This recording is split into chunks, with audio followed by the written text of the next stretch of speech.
First to our top story this hour, the UK Prime Minister Rishi Sunak and the European Commission Chief Ursula von der Leyen have agreed on an overhaul of post-Brexit trade rules in Northern Ireland. Well, this comes after more than a year of talks between London and Brussels, where the two strive to reset relations strained by Brexit. UK Prime Minister hailed his deal on post-Brexit trading arrangements. I'm pleased to report that we have now made a decisive breakthrough. Together, we have changed the original protocol and are today announcing the new Windsor framework. Today's agreement delivers smooth-flowing trade within the whole United Kingdom, protects Northern Ireland's place in our union, and safeguards sovereignty for the people of Northern Ireland. Well, the new deal, it creates a green check free lane for goods coming from the rest of the UK to Northern Ireland, and that the goods intend to stay in the province without heading into Ireland and the EU's single market. UK-approved food and medicines will be fully available in Northern Ireland. The deal will also limit the oversight of the arrangements by the EU's European Court of Justice. Well, Sunak immediately won applause from business groups as they welcomed the move to ease trade rules. Opposition Labour Party leader Keir Starmer supported the deal and vowed to vote in favour of the new post-Brexit trade deal. But, Mr Speaker, DCI Caldwell shooting is a reminder that we must continue to strive for peace, that we in the House must take our obligations under the Good Friday Agreement and to the people of Northern Ireland as seriously as they do. It is in that spirit that I have been clear for some time that if the Prime Minister were to get an agreement with the EU, and if their agreement is in the interests of this country and Northern Ireland, then Labour would support it. Yeah. And we will stick to our word. We will not snipe. We will not seek to play political games. And when the Prime Minister puts this deal forward for a vote, Labour will support it and vote for it. Yeah. But Sunak's success highly depends on whether the deal convinces the Democratic Unionist Party and whether the party end its boycott of Northern Ireland's power-sharing arrangements. Democratic Unionist Party lawmaker Sammy Wilson still fears that Northern Ireland's position within the United Kingdom. Could I remind the Prime Minister that although he talks about 1,700 pages of EU law being removed from Northern Ireland, hundreds of thousands of pages will still remain.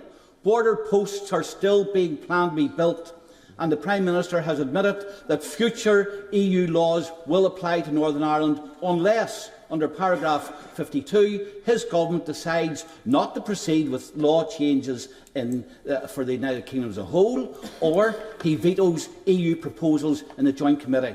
Can he understand why we don't have confidence in that, and why we still fear that our position within the United Kingdom is not going to be restored by this agreement?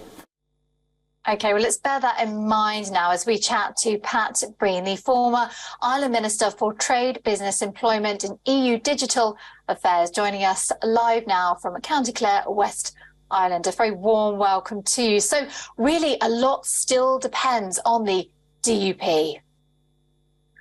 Yes, indeed. Good morning, Katie, and greetings from the west coast of Ireland here. Yes, I think it's a lot of it depends on the DUP and I suppose the Eurosceptics as well within the Tory party, and I suppose that's why that the British Prime Minister Rishi Sunak will be making a visit to Belfast today to talk all the political parties in relation to the Windsor Framework Agreement. It's a win-win-win in my view for everybody here. Already from your camera there, we've seen the Labour Party backing the agreement.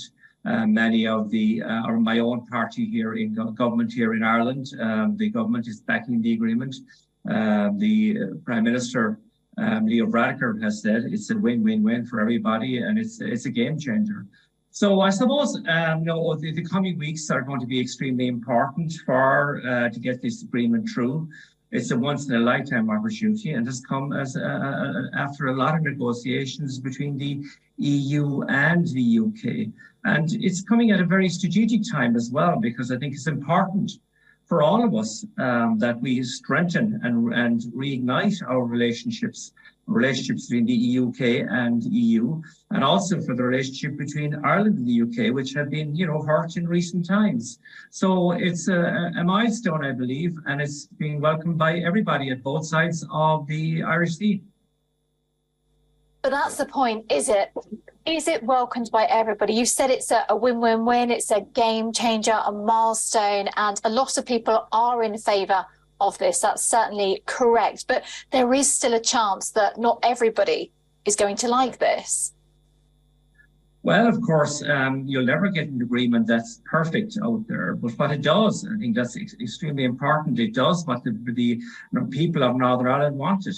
It keeps the Northern Ireland in the internal UK market, and also gives them access to the EU single market. And that's a win-win-win for everybody. I think we need to give the DUP and the other parties in the North now some time to, I suppose, to read the agreement, to get legal opinion on the agreement. And already we've seen the leader of the DUP, Jeffrey Dobson, giving it a cautious welcome. He said there are elements that are very positive. And I think once the talking goes on, in Northern Ireland with the political parties, I think it is common sense will prevail here, and see that, over the last year or so, since the DUP pulled out of the Northern Assembly, things have gone really bad in Northern Ireland. I mean, the reality here now is that business leaders are welcoming this, and it's going to be a win-win-win for them, particularly in relation to the Northern Ireland economy, which has been suffered in recent times. And having access to both the single market and to the UK internal market is a win-win-win for them all, and very important for them. Pat Breen, thank you very much indeed for coming on today. The former Ireland Minister for Trade, Business, Employment and EU Digital Affairs, joining us today from County Clare, West Ireland. We appreciate your time.